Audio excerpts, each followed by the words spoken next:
Hello and welcome back. My name's Andrew Keeping and I'm a guitarist and a music producer, and I've been asked to talk about what to check on a guitar before you buy it from a shop, or if it's just turned up at your home and you're unboxing for the first time. What do you check to make sure that it's a good instrument and that it's well made and you don't have to send it back?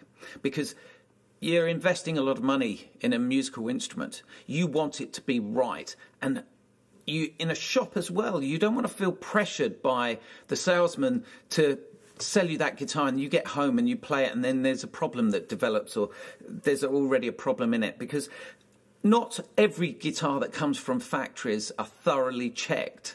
They do go through a basic check, but you want to know that you're getting it. You want to have the confidence to be able to sit in front of a salesman and go through your checklist to make sure that you are buying that guitar. They will see that you know what you're talking about and that you know what you're looking for. And that's really important.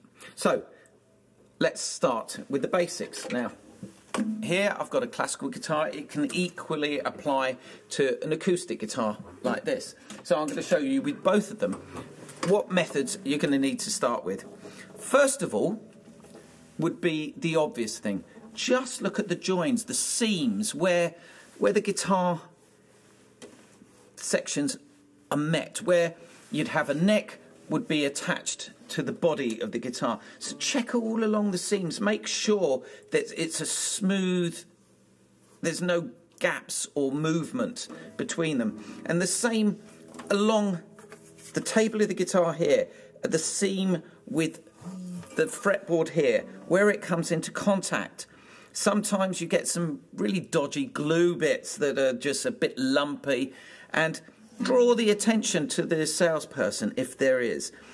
And don't be afraid to give it a bit of a movement there, because if it comes off in your hand, obviously not a good instrument. The other important point is have a look along the bridge here. Check the seams along the bridge. Very, very important. There are several sections on there. And the same up here with the headstock. Now, the next point to look for, just tap it with the side of the thumb. You will hear any rattling that there is in the guitar, because if there's some rattling, and listen to this. If there's some buzzing going on there, that could be one of the struts is loose inside the instrument. It could also be that if you've got a beginner's guitar, sometimes they bolt the bridge onto the actual table of the guitar, and sometimes some of the bolts and screws are a little bit loose, so you can hear that when you tap the body of the guitar. So it shows again that you know what you're doing. The next thing to check is around the back of the guitar, along the seams here, all the way round. Check it all. Just make sure that it's clear. Inside, you can look inside the guitar as well. Check all the way down through. Obviously, you're not going to be able to get a mirror in there, but the tapping should help with that. And the next thing to look for, to wind the machine heads. Just don't be afraid to wind them down. You can always ask the person in the shop, the salesman, to tune it back up again if you don't know how to tune it, but always tune it backwards, not up, because you don't want to snap the string in the shops. That would be a concern. So what you would do, how would you know which way to turn it? Well, if you think turning towards the left will tighten it, turn it towards you, it loosens it. So you want to loosen it. So just loosen it, just feel the movement back and forth, just so you return it back to where it should be. So just about that much left and then back again right. You will get an idea of how smooth those machine heads. If they're squeaking, if there's a clicking sound, if it's not smooth, then they're not very good quality machine heads. And that might be a bit of a problem as well.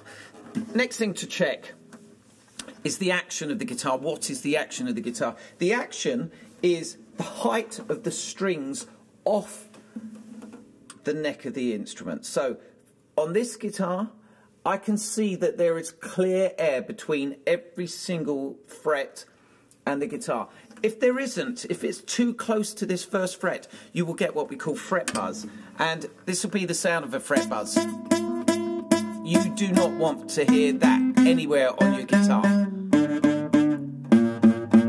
What you're looking for is clean sound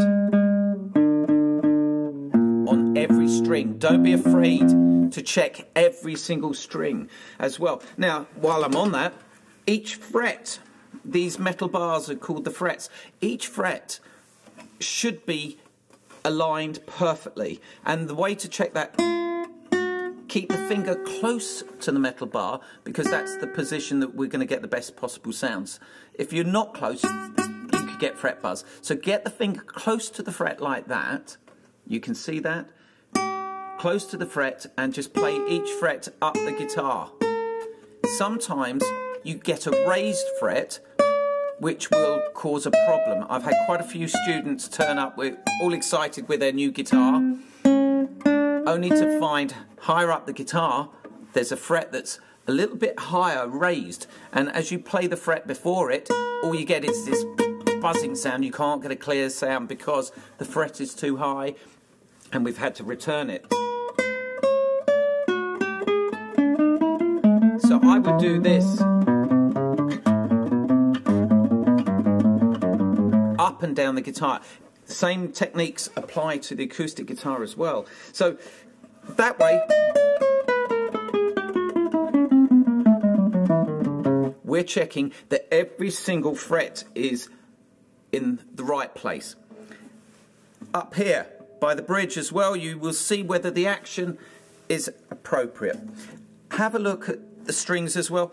Now, to be honest with you, the strings are not such a problem. You might see them as on this guitar here. I've been doing a lot of playing recently, so these strings need changing. They're dirty, they're a little bit grubby, they've got a bit of finger gunk on them, a bit of oils from the finger, they settle between the ridges of the strings. That's normal. Most of the strings, you don't know how many times other people have played on that guitar in that shop before it's been sold.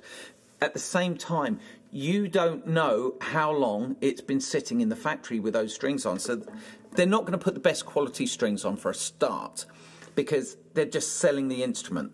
They want the instrument up so it looks the part up on the wall in the shop. So therefore, you can always change the strings, and I'm going to do a video on what's the best sort of strings to get, or the differences between the strings. So don't worry too much about the look of the strings. You're more interested in the structure of the instrument, that it's solid, and then you can change your own strings, and that will transform the sound of the guitar. Now, I hope that's helped. Just a simple checklist. Go in, try it out in the shop. Make sure you know what you're talking about, in as far as you're not letting them bluff you into buying an instrument that is not of a decent enough quality for you to go on and enjoy your playing. Very best of luck with that, and I see you next time. Thank you.